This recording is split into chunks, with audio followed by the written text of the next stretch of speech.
Друзья, я в джинсах и водолазке, потому что комаров столько, не помогает просто ни одно средство.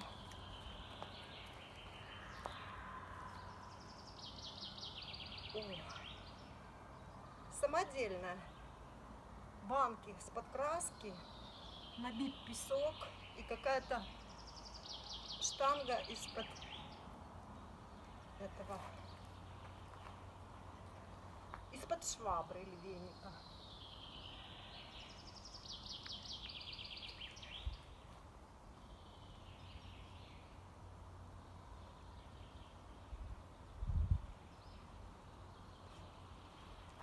Вот такие дела.